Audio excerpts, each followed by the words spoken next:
Hi, my name is Jessica Boivin, and I will be presenting today on ideal static postural alignment. Alright, so in the first few slides before we begin, I've included a list of terminology that will be important throughout this presentation. In the list of terminology, I've also included a few diagrams where to find things such as the anterior superior iliac spine. The more familiar you are with this information, the easier it will be to understand later, and you won't have to pause so much and go back and review and figure out what I'm talking about. Also, it would be beneficial for yourself if you could go through the slides while you're watching the video. You can do it separately, but I've tried to make it so that you can do both at the same time. Also, get up and practice. I'm a firm believer in kinesthetic learning.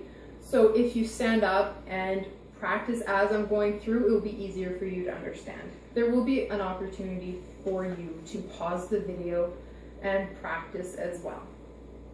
All right, so let's begin. What is ideal static postural alignment? Simply put, it is a state at rest where the body can operate from at maximum capacity. If you think about it, the body doesn't operate most efficiently when it's hunched over, it's bent over backwards, twisted around, or doing a headstand. If you can do a headstand, kudos, but your body is not at rest. Essentially, it's all about balance. Now, I want you to imagine a game of tug-of-war, and this is a game of strength. Whoever's strongest wins, right? So the point is to pull the rope to your side, and you can be competing over a thing like a pool of water, a bucket of mud, a tank of bloodthirsty sharks, things like that. So the point is to win. But imagine, if you will, two teams that are equally matched in strength. And if muscle fatigue wasn't a barrier, theoretically they could pull all day and the rope wouldn't budge. That's how our muscles should operate. You're going to want the muscles to pull you evenly. You don't want your muscles pulling you more forward than backwards. You're going to want balance. Balance is key. Now that we've covered just kind of the basic what it is, it's important for us to be able to demonstrate it as personal trainers. I believe that if we're telling someone else what to do, that we should be able to do it. We're going to be seen as leaders in this position, so you're going to want to be able to show them. You don't want to tell someone to go someplace you haven't gone before. So ideal posture is key. It also prevents pain and injury. If you think about it, you're getting paid on a client-to-client basis. If someone gets injured, you're going to be looking at a loss of pay. Sure, if you have a minor injury like a sprain, take a week off, take the loss of pay. But if it's a severe injury, you're looking at a loss of income because they're going to have to take more time off of training. And if you're somehow at fault for the injury, you're also looking at possible legal ramifications. And let's face it, that just doesn't look good on a resume. So you're going to want to do everything in your power to prevent people from getting hurt. It also provides your clients with the best chance to achieve maximized endurance, stability, flexibility, and strength. Now, when we're looking at ideal static postural alignment, it has to be judged in 3 different points of view: the anterior, posterior, and lateral. And in these different points of view, you're going to find a common denominator, which is the line of gravity. And it's from here that we determine muscle imbalances, structural deviations, weaknesses, tightnesses of muscles, dominance, things like that. So it's going to be very beneficial for you in training your clients. If you think about it, it's like foundation in a building. If the foundation's out by an inch, inch and a half, by the time you get to the top, much like the Leaning Tower of Pisa, you're going to have a lot of structural difference. It doesn't look like much at the bottom, but it will eventually turn into a big thing. For example, in the human body, if you have a collapsing arch in your foot, you're looking at a knocked knee, a hip sitting lower than the other, and the spine sitting off of the line of gravity. The line of gravity will also always start from the ground and work its way up to the top through the body. And a helpful hint when you are judging postural alignment, the less clothes the better. You're not going to want to be in your birthday suit. You want your client to be comfortable, you want to be comfortable, and you don't want to be forcing anyone into their birthday suit because, again, legal ramifications don't look good on a resume. Essentially, you just don't want them to be wearing hoodies, tights, things like that, or even really loose things like this. This is going to be hard for you to judge where important things are in the body, like landmarks, the shoulder, the hip, the knee, things like that. All right, so from the anterior point of view, the body is going to be divided in two equal parts, the right and the left halves. Your feet should be equal distance from the line of gravity, and the line of gravity is going to go up from the floor in on your pubic bone, up through the umbilicus, through the sternum, and up through the chin, mouth, and nose. Your feet should be straight, but they can be angled out slightly, but no more than 15 degrees. You're not going to want to have excess pressure on any joints. The medial malleoli should be level with each other. The patellae should be facing forward and level with each other. The fingertips should be at an equal level as well, as should the iliac spine. Nipples should be level, provided you can see them. Again, we're not doing the birthday suit thing because that's awkward. Shoulders should be level. The head should not tilt to right or left. You don't want to always be looking curious or confused. You want to have that confident look about you.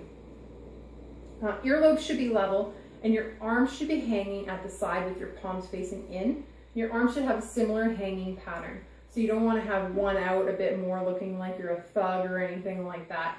So again, like just a kind of confident pose about you.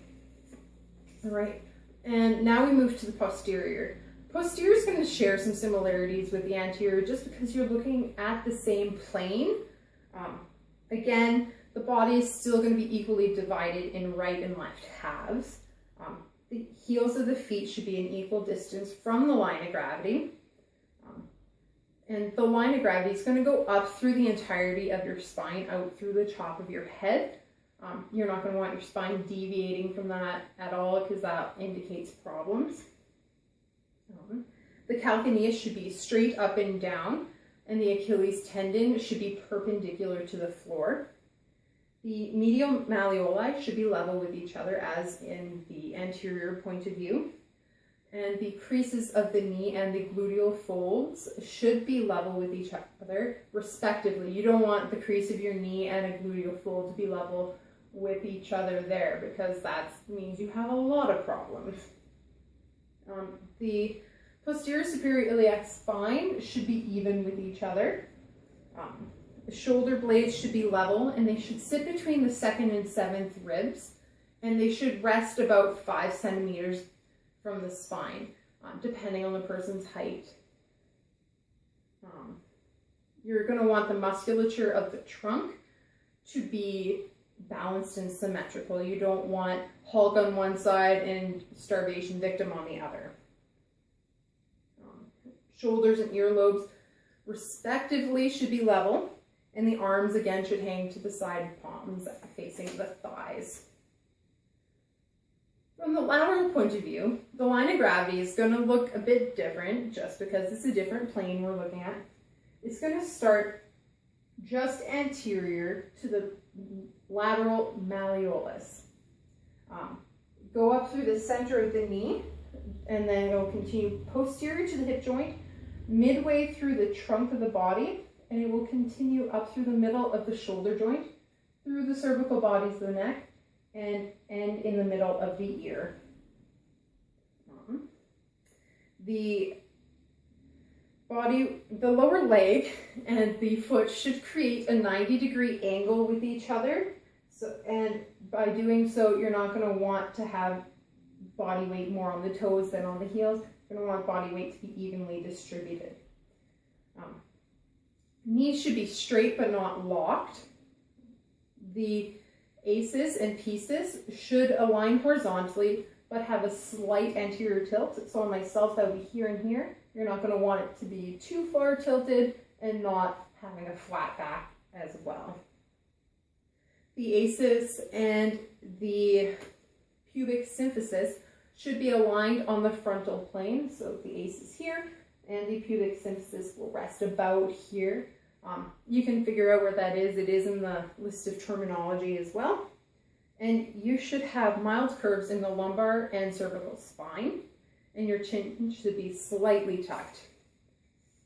Now, I'm going to want you to get up and practice this now. This is going to be a point where you can pause the video, take a few minutes, and note areas in your own posture that you're going to need to improve. You might need to use a mirror.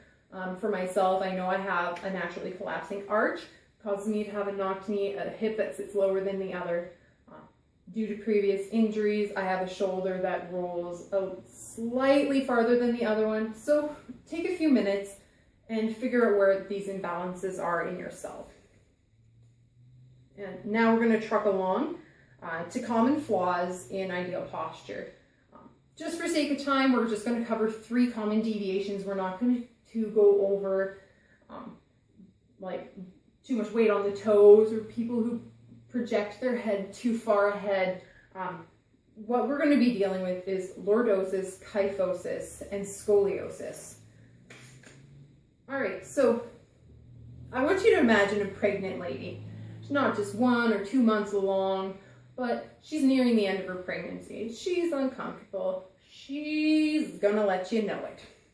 All right, now think about her spine. Is that the way a typical spine looks? No. If you answered no, you've won the privilege of being right. Congratulations. What she is most likely suffering from is a condition called lordosis. Lordosis is an excessive curvature of the lumbar spine. If it's safe for you to do so, I'd like you to stand up and practice this, pause if you need, and just write down common complaints like a sore lower back, things that you need to watch out for as a trainer, like different exercises that you may want to avoid that could worsen the condition, and exercises that would improve the condition. All right, and kyphosis is the next one we're going to look at. Kyphosis is an excessive curvature of the upper thoracic spine, and it gives you a rounded back or a hunchback appearance. Speaking of hunchback, if you need a visual reference, think of the Hunchback of Notre Dame. I'm sure we've all seen it, or have had kids who watched it endlessly and tormented us. So Quasimodo, I'm pretty sure he has a few other conditions thrown in there, but for sake of the presentation, we'll use him as an example. Just stand in this position and just think about like different pressure that you would feel, excessive pressure, what different populations would experience this. Well, definitely an older population or those suffering with osteoporosis are more prone to suffer from kyphosis than anything else. Also, you're going to want to know what is safe to do exercise-wise and what is unsafe to do. All right, so last but not least, scoliosis. Scoliosis is a lateral deviation of the spine. So you're almost looks like you're going to dodge something, but you're perpetually stuck in that state. It can be hard to tell, especially if you don't have a chart behind you to help you tell what's straight up and down and what's not. So it's pretty important for minor or cases that are not as severe to have that, to help just to help see what's what there. A famous example of someone who has scoliosis would be Kurt Cobain of Nirvana. He suffered from scoliosis during his lifetime before he passed away a few years ago. Scoliosis is frequently developed during adolescence in young teenage girls, but it can be suffered in both male and female populations. Again, practice standing in this position. Where are you going to notice excess pressure? Are you going to notice, like, in your posterior superior iliac spine, for example, like that is uncomfortable? Are you noticing excess pressure in the neck? Like, I want you to really go through and write down what you're experiencing. Also, is this going to be a condition that you can work with? How are they being treated? Are they wearing a back brace? Do they need surgical correction for their spine? Things like that you're going to want to be aware of. So why is this so important? Well, it's ideal static postural alignment is a point of body at rest where it operates from maximum capacity. And that's the point. It's the body at rest. We're not looking at the body in motion. We're looking at the foundation for good motion. If the body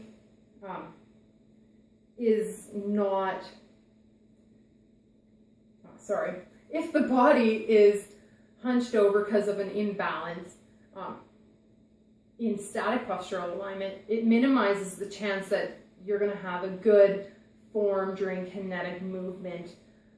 You're going to want to correct the imbalances in the back. For example, if you're hunched over and then stretch out the muscles in the anterior shoulder.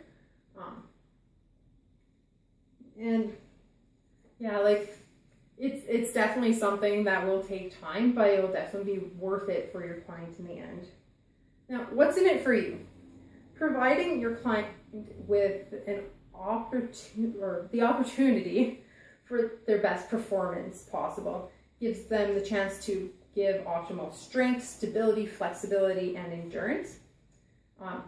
You're looking at improving their quality of life. And if you improve the quality of life, they're more likely going to continue training with you, and more likely than not, they'll recommend you to friends and family. So you're looking at more income. All right, so quick review. Ideal static postural alignment is the body at rest. Must be examined from 3 points of view: anterior, posterior, and lateral. I've made a quiz online that you will find the link in YouTube in the description below. Please complete that. It will be very useful to review the postural aspects of everything. Thank you for watching. I hope that you've learned a lot, and I look forward to watching everyone else's presentations.